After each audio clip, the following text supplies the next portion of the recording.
So, boys and girls, I'm back. And today, in the community page on YouTube, I posted a picture of our first real shop in the flea market. Now, it's not the first shop we had in there, but it's our first big shop that we had in the flea market. And basically, the reason I did that was so that it just shows you where we came from, because I always talk about the flea market, and I'm going to start dropping a few more photos in there. But, I got to thinking about that today after somebody asked me, Chad, what made you start that? Well, well, to be honest, I kind of started that for Brandon, in all honesty. And we were rehabbing a house. Brandon needed to make a little bit more money, and I've told this story before. And we had went through the flea market, and we had looked around, and we'd seen some things that were lacking. And he wanted, he said, he goes, we could do that, and so, okay, well, I'll put it together. You got to work it. Okay. Like I was daring him. And I guess I was in a lot of ways. And so Brandon gets in there and kind of turns it on, but it's slow, man, because it's incense.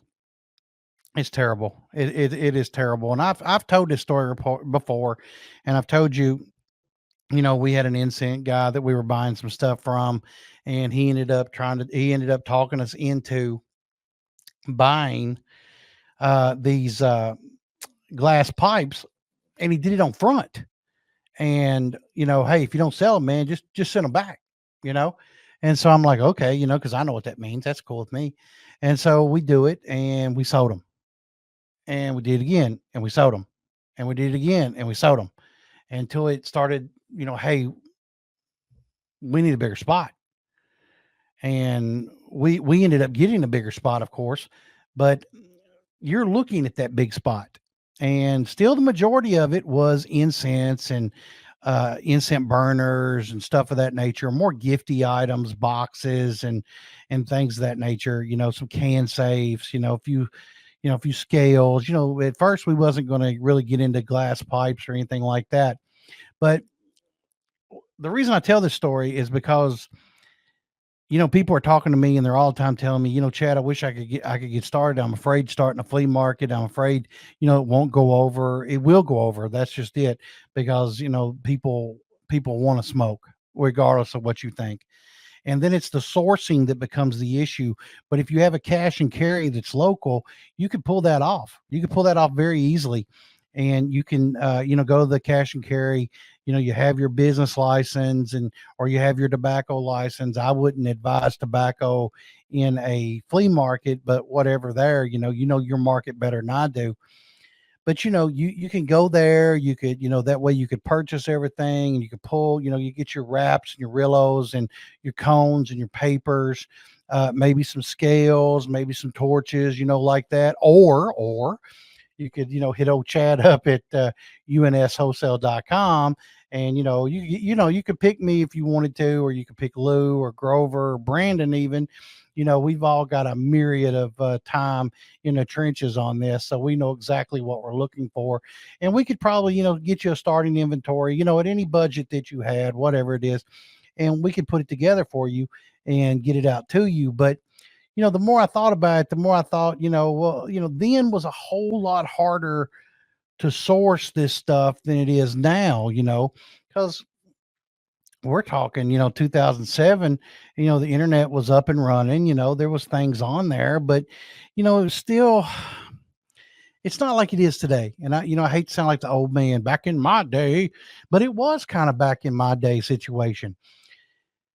It was weird, and getting those products in was a little different. There was the shipping time was just, oh, sometimes we wouldn't get our shipment in, sometimes we would have very little to sell on the weekend. And it became one of them things where we might have been better off to just to close up. And, the cash and carry wasn't as prevalent as it is now. There was some small cash and carries, but now in our area, there's a large cash and carry. and they do a really good business here, with the locals and with the gas stations, the C stores, and things of that nature. C stores equals convenience store, by the way. And then, a lot of the local smoke shops go there and they get their tobacco, their, cigars and lighters. Cause, if you ship lighters, you got to pay the hazmat fee, and that's a bitch. And if you ship butane, you got to pay the hazmat fee. That's a bitch. It's a whole lot, man. It's a whole lot to that. And so if you have a local cash and carry, you could pull that off a lot easier than if you have to have everything in, because logistics matter, and the shipping will just exponentially eat up your profit if you're not careful.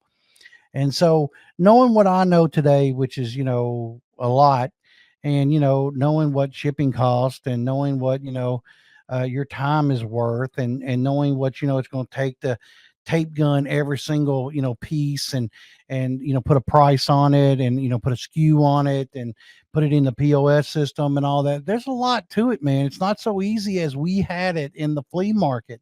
Now, could you do it the way we did in the flea market? You bet. I still know quite a few stores that are running with a cash register system.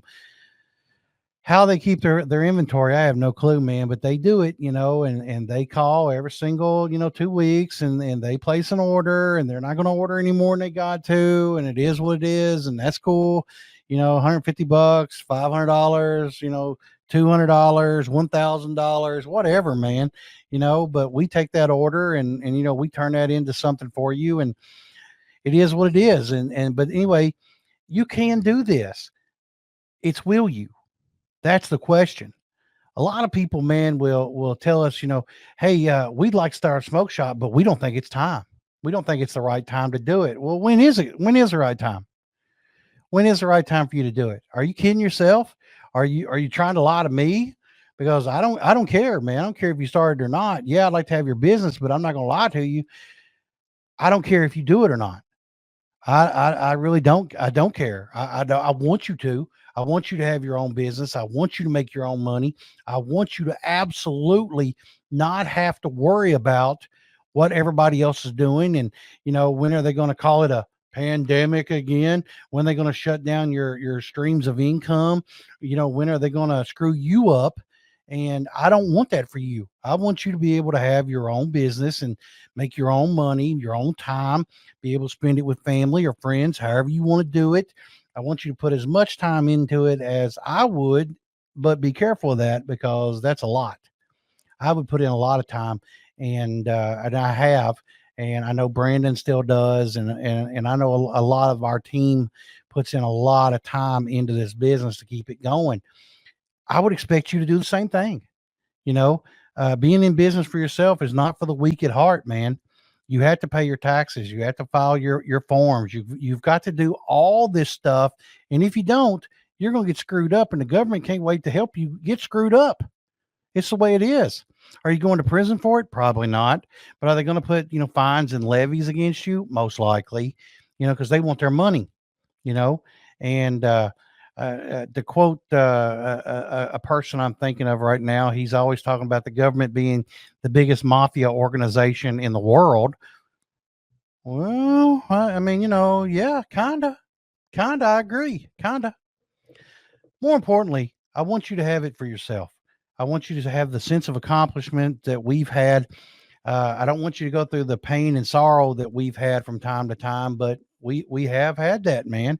We have had where we hate to go in, and Brandon and I get sick of looking at each other, and for that matter, Jamie and I get tired of looking at each other. I work with my wife every single day, you know, and I know she gets tired of putting up my bullshit just as much as I get tired of putting up with hers. And if you work with a spouse or you work with a friend, it's hard. It's hard keeping those people like that. And it makes your relationships really tough to deal with. Now, if you're the solopreneur, which is a big deal now for some strange reason, you've got to have the heavy lift all on your own. Your shoulders are going to be heavy. You're going to have a tough time with it. Can you do that? Are you built for that? Are you built knowing that if you fuck it off, it's your fault and that you're the master of your destiny? Most of us aren't. And that's tough. That's really tough. Do you know a whole lot about Instagram and Facebook and making Google ads? And, how about advertising? How good are you at marketing? How good are you at, the StreamYard or YouTube or anything of that nature? And no, StreamYard is not a sponsor or anything. I don't have any sponsors really. I think I got like, today's sponsor is Torchies, and that's our brand of torches, unfilled, by the way, just in case you're looking for some torches that you would like to have in your store, but do not have butane in them. So they ship with no hazmat.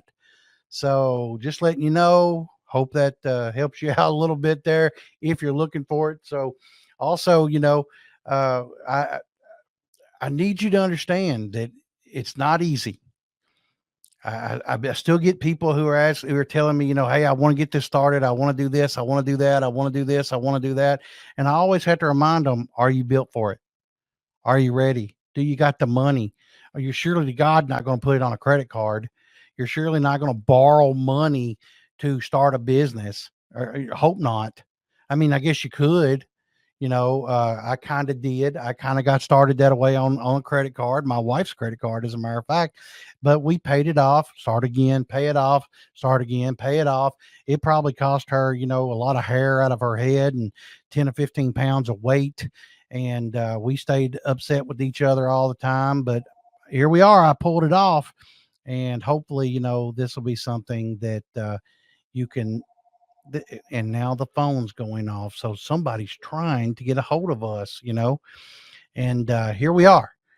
So hopefully it's something that you can do. Hopefully it's something that you've got the money for, you've got the wits about you, you've got the brains to do this, and you got the balls, whether you got a vagina or a real set of testicles.